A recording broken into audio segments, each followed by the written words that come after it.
So ayun nga 'no, ngayon bigyan ko kayong tip para hindi kayo ma-scam 'no, dahil sa dami kong nakikitang naka-post sa mga FB page 'no, sa mga FB group, sa mga marketplace na nai-scam sila 'no. So siyempre yung mga scammer gagawa talaga ng paraan 'yan 'no, mga pang-scam lang 'no. So etong tip ko, tip number one, so makikita niyo dito sa post na 'to, ayan 'no, makikita niyo 'di ba, buy one take one 'no. Wala pong buy one take one, ang tagal ko na sa telco never po silang nagbigay ng buy one take one 'no. Lalo na mga latest model tapos buy one take one tapos 3,500 lang, 'di ba? Dun pa lang mag-isip ka na, 'di ba? Magkano ang SRP ng isang unit nito? Nasa 3,200, 3,600, 3,900. Oo, mura siya, 'di ba? Mura. Mura yung isa niyan, 2,000 'no? Pero kung makikita mo is buy one take one, tapos modelong unit, ay mag-isip ka na. Okay sana kung buy one take one 'yan, kung ito ba ay mga old model 'no, or yung mga refurbished, 'yan. Yung mga repaired na, 'yan. Puwede 'yan i-buy one take one siyempre, kasi nga na-repair na 'yan, 'di ba? Pero yung mga ito, brand new, tapos buy one take one, diyan pa lang mag-isip-isip ka na, 'di ba? Tapos meron pang kasunod diyan na puwedeng i-installment for only ₱500, makukuha mo na yung unit. Pero take note, bago mo makuha yung unit kailangan mo munang mag-payment first 'no, para daw i-deliver nila dun sa bahay mo mismo 'no. Sasabihin nila ipapadala na nila dito sa LBC, ipapadala nila sa JNT or sa kung anong-anong courier 'no. Unang-una, bakit sila kumukuha agad ng bayad 'no? Siyempre para mang-scam 'no. Yung binibigay nilang proof, yung picture, ano lang po nila yun, grab lang nila yun 'no. Hindi po sa kanila mismo yung picture na yun 'no. Saka sa lahat ng mga courier meron na po tayong COD, ayan 'no, yung cash on delivery, saka yung cash on pick-up, 'di ba? Hindi mo na kailangang magbayad ng paunang bayad para lang sa down payment para mai-deliver na yung item sa'yo 'no. Wala pong gano'n, 'di ba? Mag-isip-isip ka na, 'di ba? Buy one take one tapos modelong unit for only 3,000 or 3,500 o kahit nga 4K, 'di ba? Buy one take one. Kasi ang dami kong nakikita talaga dito 'no, sa bentahan na nai-scam. Magugulat ka na lang naka-post, sino yung nakakakilala dito 'no, nag-down kasi ako sa kanya ng 1K, 1,500, 2,000, 3,000 tapos bilinak niya na ako agad, 'di ba?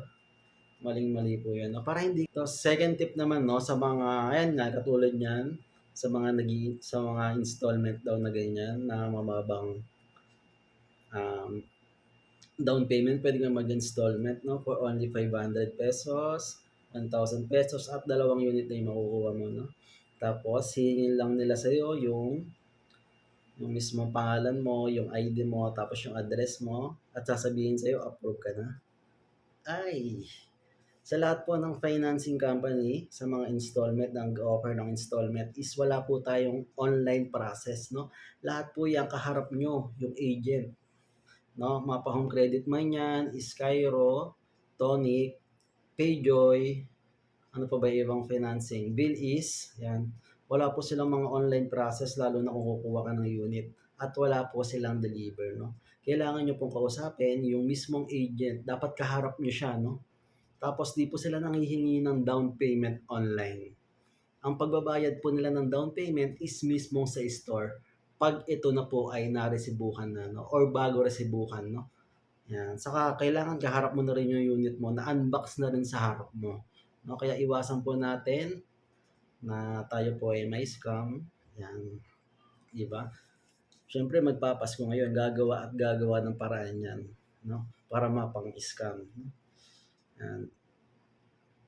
Ugaliin po natin na huwag magbayad 'no, ng down payment or kahit magkanong halaga at sabihin nila na i-deliver sa'yo, na na-approve ka na, 'yan. Wala pong gano'n 'no.